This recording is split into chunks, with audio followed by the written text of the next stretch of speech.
Well, good morning, and I'm wearing my "It's All in Your Head. You just have no idea how big your head is" t-shirt this morning. And that might be the most exciting thing about today's talk. Actually, I, ju- I just lost my lighting, but I'll deal with it because I'm in show business, and the show must go on. Anyway, today I'm not going to read you anything that I've written before because I haven't written this before.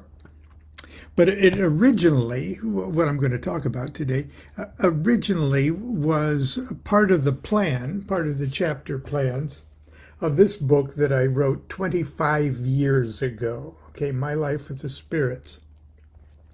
So 25 years ago, I was 50 years old when I wrote this book, and I figured 55 was old enough for me to start looking back at my life up till that point and putting it in perspective and noticing the major landmark events, especially as they relate to my spiritual adventures. And as a matter of fact, when I proposed the magical autobiography, Betty Lundstedt of Weiser, bless her heart. I really mean bless her heart too. When she said yes, we'll do it, and she says, but we'll only do it just to see what a living magician is worth. Talking about a autobiography. But anyway, it worked out fine. But I wanted to include this particular anecdote that I'm just going to try to tell it to you in the same way as if we were sitting in my living room. Because at the time, I really didn't know how I would put this particular story in context. And the older you get, okay, the more you look back at your life and you see landmark events as because this happened, the next 15 years of my life did this, or but at the time you're so close, you're not sure what is one of these chapter heads in your book of life, or whether it's just a footnote. And the older you get, the more it sort of consolidates. The more you sort of see the life coming together for good or ill in larger chapter headings. And so that's what I call today's talk about your life story. What would be the chapter titles of your life story? And this particular story, it's kind of, I didn't put it in writing, otherwise I'd be reading from my notes. But it was something like this. I graduated from Nebraska High School in 1966. Now, I was a musician, a professional musician, even in my last 2 years of high school. And I was also politically active, radically politically active in the anti-war movement. And so I was sort of socially conscious, and most of my college activities when I moved to California was centered around the activities of the Students for Democratic Society and the anti-war movement things. So I was I was socially conscious, and but I took LSD because I always promised myself I would. And I won't bore you with the long I saw God on LSD story, but it's pretty much like that. And then my attention, the energy of my attention, more or less turned away from the focus on politics and the into the war and things like that, to my own self-discovery, my own efforts towards self-realization. And I had turned my brother on to LSD too, and we both, for quite a while, were seeing the same spiritual story. And so now we're talking 1966, late 66, and early 67, or early 68. And we had an amazing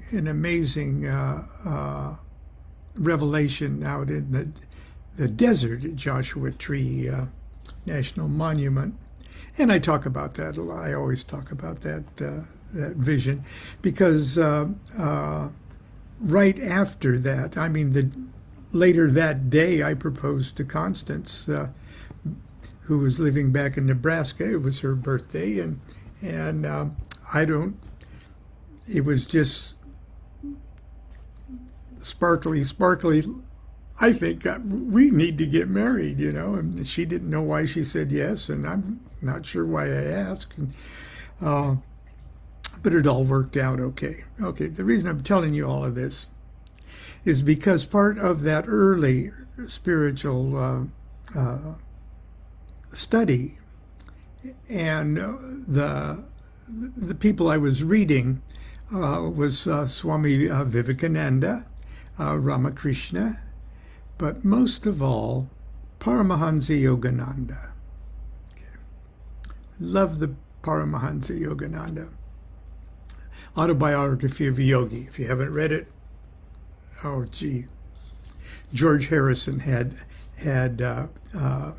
stacks of Autobiography of a Yogi right by his inside his front door, and no one left George Harrison's house without a copy of it. But anyway, my brother also turned on a couple of his friends, whose nicknames were Zorro and Wanda. And they were both professionals. Wanda was the daughter of a very they were in an interracial couple. And in 1966, 67, interracial couples were not a common thing. Okay, it was a pretty bold statement, if you can believe that. But Wanda was a famous choreographer and dancer, and ran a dance school, very prestigious dance school, focusing on African choreography and such.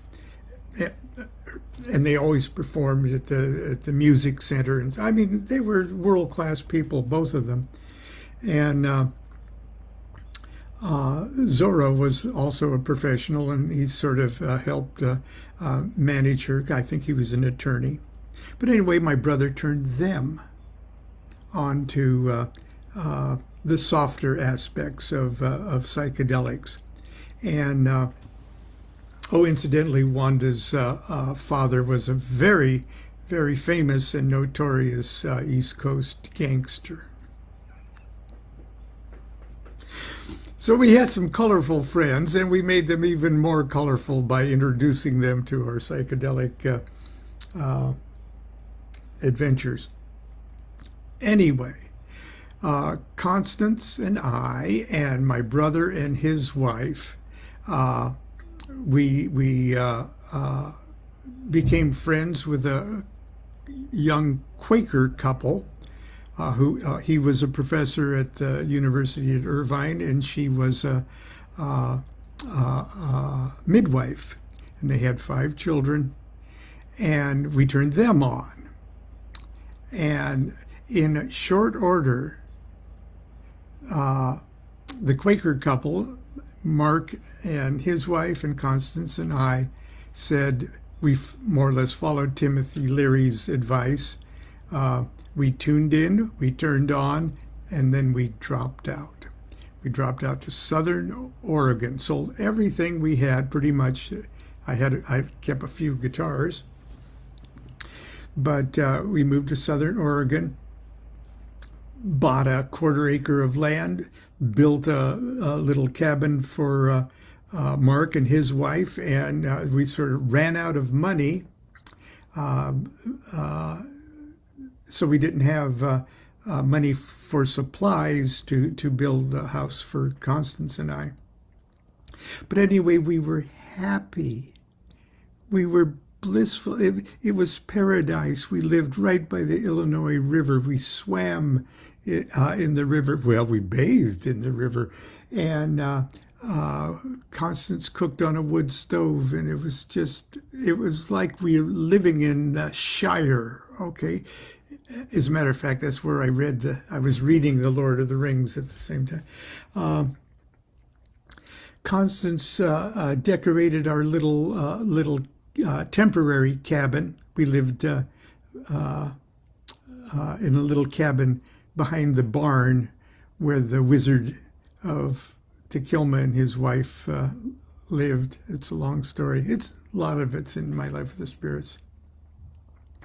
It was heaven, and Constance fixed up that little 1-room cabin so beautifully, and we had our sheepskin thing on the bed, and there's a wood stove over here, and we had all of our Indian blankets and hangings, and it looked like paradise. Okay, it was, and we had these like French windows that just opened up onto this pasture area.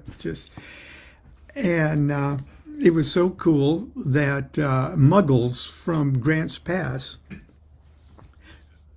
heard that there was this hippie jewel box in Tequilma, and we had tourists come see Constance's. But anyway, it was just absolutely beautiful, and Constance and I were very, very happy. It was a fairy tale. It was a literal fairy tale, and a golden moment that still affects us, that we still live there in a way. And then all of a sudden, oh, excuse me, Zorro and Wanda came up to visit us once. And they didn't think it was so paradisial at all. And Wanda, who is kind of a prima donna, okay, she wasn't used to going barefoot outside and things like that. And it just broke their hearts to see their friends living this hippie lifestyle. Didn't matter whether we're happy or not. It's just, what are they doing? You know, they're throwing their lives away. But anyway, they went back to Southern California after their visit, and they turned kind of their spiritual awakening toward a Japanese cult, and I'll get to that in just a minute. But it's the Nam Myoho Renge Ho, okay, yo, cult where they chant. It's a Buddhist sect, but it was pretty cultish in those days. And they mentioned that they were getting into that, and of course we were happy for them to get into any sort of a spiritual thing. But anyway, they went back, and it was a month or so later. I just all of a sudden, one afternoon, got an idea, like the idea was shoved into my head. We ought to pack up a few things and go back to Southern California. And I'll get a job in a saloon singing, and we'll stay with friends for a week or so.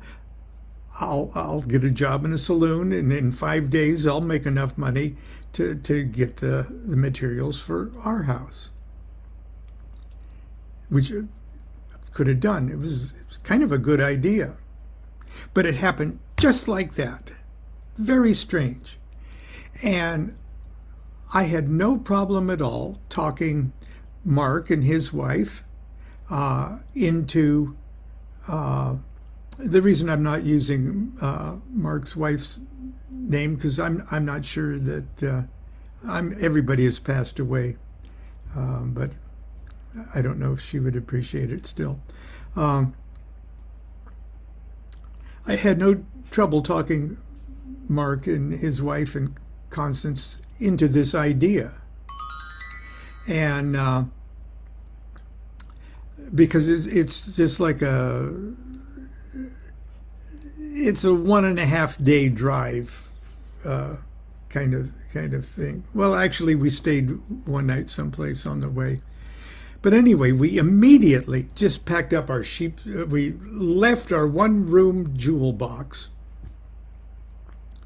and I packed up a couple of guitars and just our clothes. We left everything we had, thinking that our hippie friends were going to guard them for us while we were gone. But okay, it was an irrational thought, and it was we didn't think things through.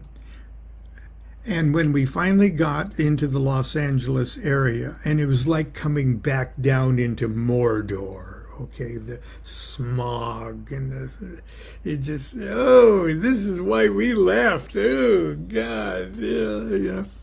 It's only going to be for a week. I'll play in a saloon.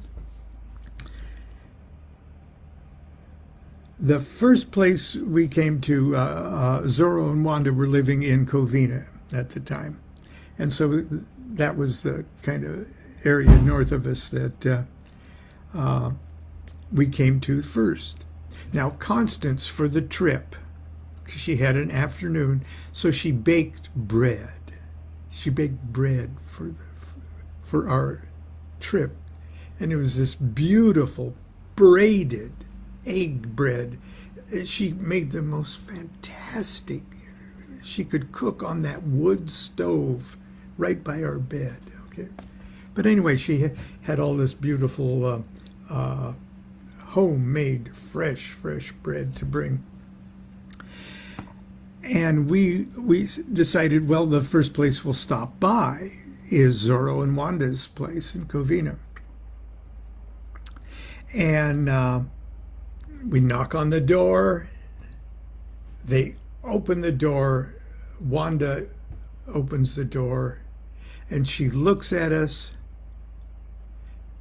and she says, "Zorro, they're here. They're here. We brought them here." Just like that. And it was really weird, and I was starting to feel uncomfortable. And she just burst into tears. And I know people are happy to see us. You know, who can blame them? Especially with the braided egg bread, you know. Come to find out that Zorro and Wanda and a group of their Nam-myoho Renge-ho friends had been chanting to bring us back to Southern California and to our senses. They'd been doing it for like 2 days. And when I found that out, first of all, I was embarrassed that I allowed something seemingly outside of myself to interfere with my will. That's how I saw it at the time. I was so pissed that they would stick their goddamn spiritual noses into my goddamn spiritual life. And I was furious. And I started to say the F word and everything else around their kids, and oh God, you know. And I was livid. And they insisted we stay the night anyway, before we went down to Costa Mesa and I'd look for that job. And they said, tomorrow we'll take you to the Yogananda place. Okay, there's a beautiful lake shrine at Pacific Palisades, Santa Monica area. And it'd be like a pilgrimage spot for Yogananda people. And we were pretty much thinking of ourselves as Yogananda people. And they said, we'll take you to the lake shrine tomorrow. It'll be okay. Don't worry. We're glad you're here, you know. So I said, okay. So we stayed the night. Next day we got in their car and they drove us down toward the Santa Monica area. And we go right past the entrance to the Lake Shrine area of the Self-Realization Fellowship. And we keep going a little more. And I said, but that's the entrance. And they said, no, we're going to stop by someplace first. And they pull up to a large, literally a mansion. I mean, a facility mansion type thing, an old building, almost like a hotel. And the building had served as the headquarters of Al-Anon for many years during the 50s and 60s. And they pull us up into the driveway, and we hear inside the building the most awesomely beautiful group chanting. Nam yang ho ring yin ro yang yang gong yin. And I just realized that we had been kidnapped against our will and taken to the headquarters of their cult.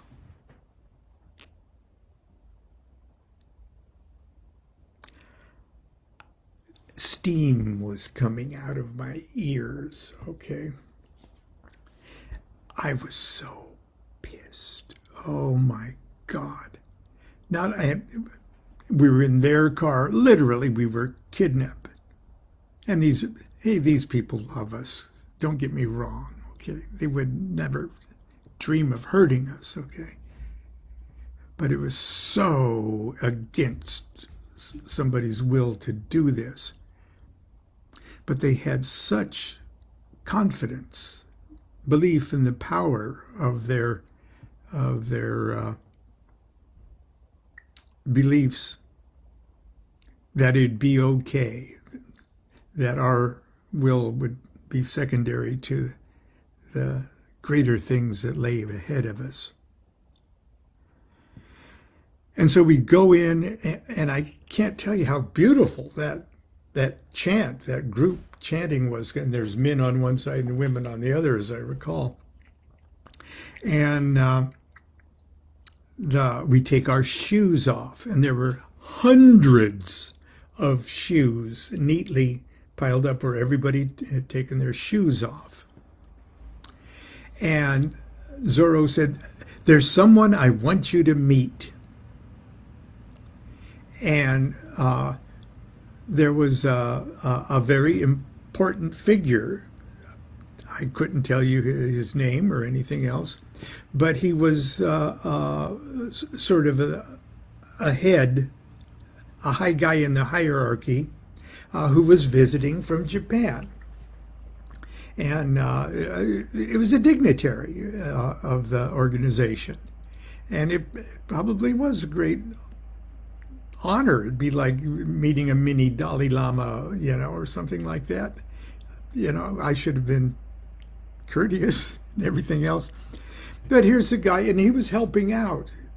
He was a Japanese fellow, and he was helping out, so he was still kind of in overalls and paint and stuff. And he says, he took us down into the basement so we could have a private audience with him.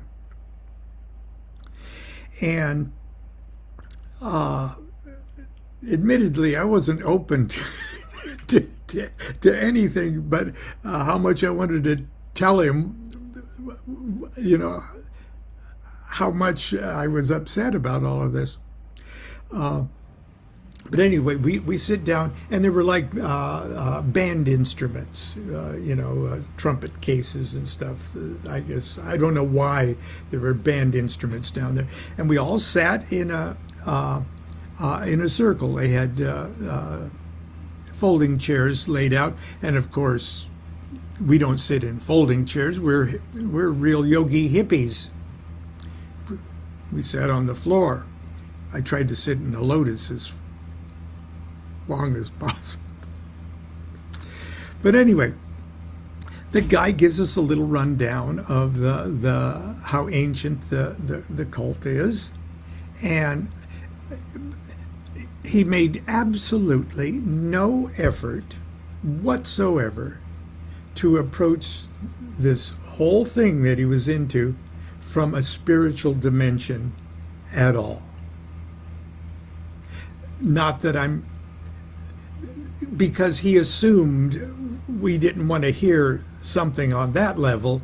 We wanted to hear that if we chant this, we'll get money.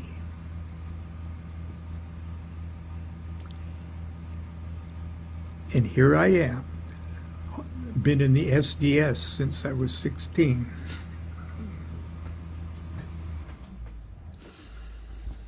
And somebody tells me to use my spiritual practices to get money, okay? It was the wrong thing to say to young Lon, okay?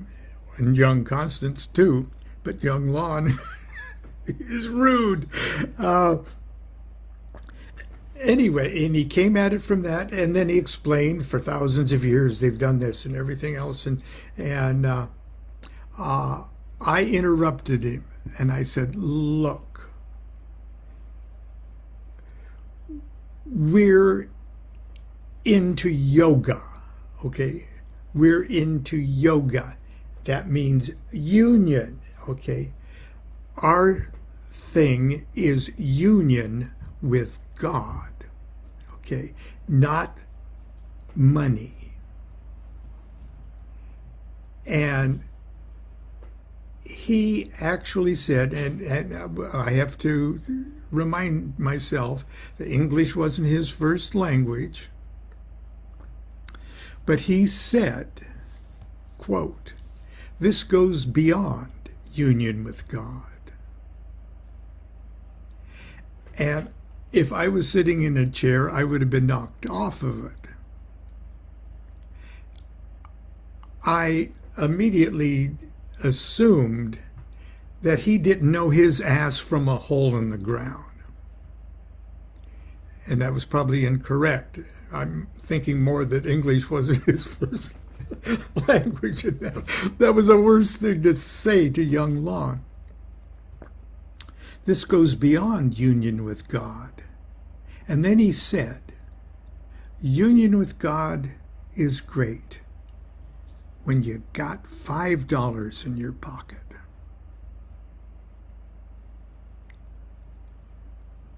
I'm 75 years old. The guy was fucking absolutely correct. Okay. I don't know if he actually knew he was being absolutely correct, but spiritual values are great when you got $5 in your pocket. But his whole approach was go for the $5 and you'll see how good the spiritual stuff is. And I'm not even saying that that's wrong. But that was the wrong thing to say to young Lon. And it takes me to growing old, to 75 years old, before I can actually wrap my meat brain around the concept that matter is spirit. Everything is spirit. It was a high alchemical thing for him to say, sort of. But I was so pissed that I got up, and from sitting in the lotus, I had to sort of get on my knees and sort of moon everybody and sit up.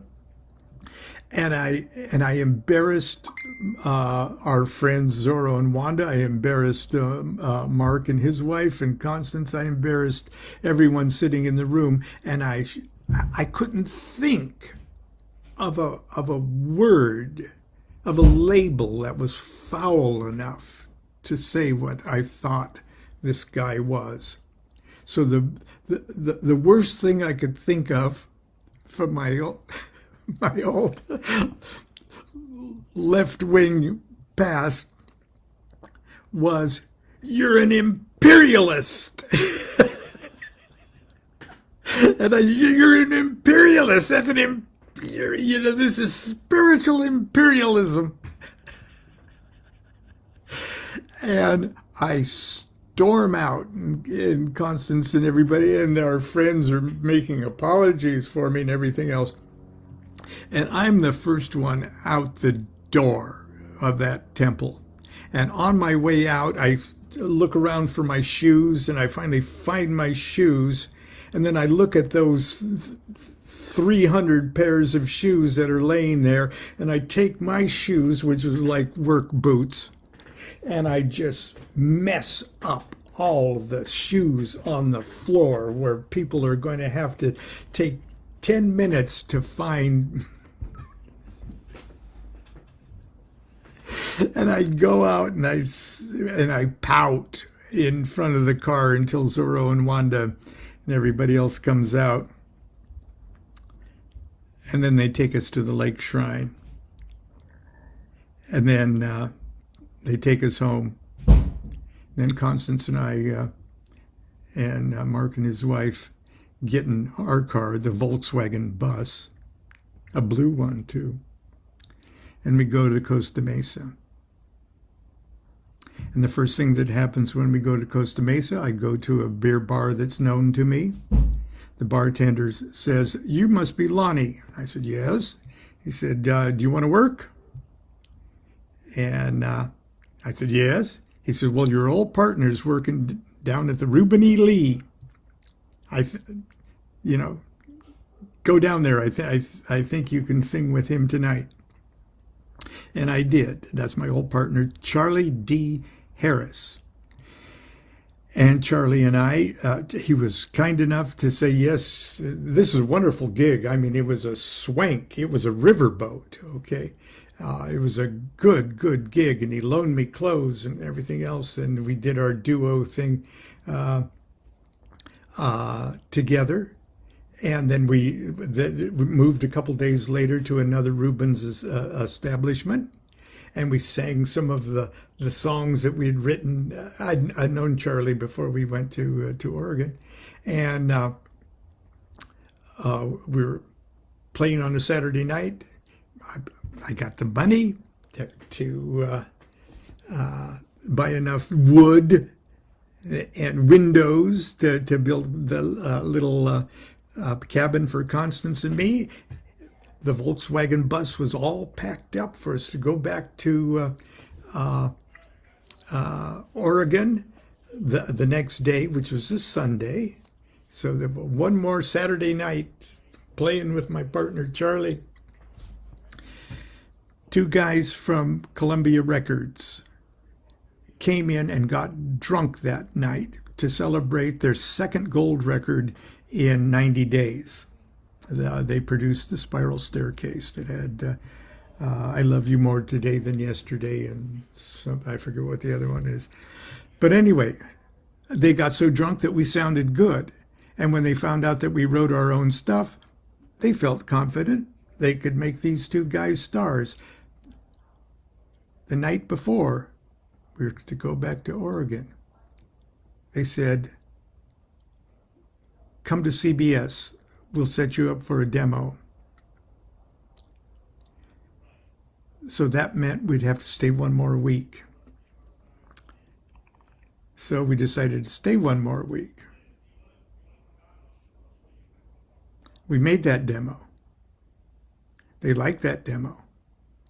They signed us, CBS. They signed us to a deal with Epic Records. We never went back to Oregon.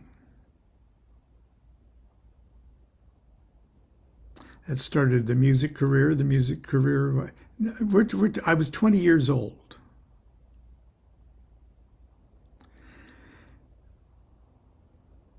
That's a chapter. That's a chapter head right there. Because everything changed from then on. That was one of those moments. The chanting down was the catalytic moment. The magic. And it was, our friends loved us to do that, okay? Not only that, but that imperialist, that imperialist guy was in his own way trying to tell us a great truth as he saw it, but mistakenly not how we wanted to hear it or could accept it. Now, I don't know if it's turned into a dangerous cult or not. It really doesn't matter at this point. The point is, it was a major chapter in our life. We made 2 singles and an album with CBS. My spiritual interests morphed into from the Eastern way to the Western way, and sort of set the stage for the life we're living right now. I guess what I'm asking you is, no matter how old you are, and the older you are, probably easier this would be, for you to look back at your own life and to see what events, either dramatic or mundane, what events have served to be the catalyst to give you the title of a chapter in your life story. So, spiritual values are great when you do have $5 in your pocket. And everything that little guy, who I could not recognize at the time, that little holy man, everything he suggested would happen. Happened. Anyway, it's all in your head. You just have no idea how big your head is. That's it for today. I really rambled on this one. I beg your pardon. I wouldn't blame you if you all had turned me off 20 minutes ago. But until tomorrow, continue to be good to yourself, be good to each other. Do what thou wilt shall be the whole of the law. Love is the law, love under will.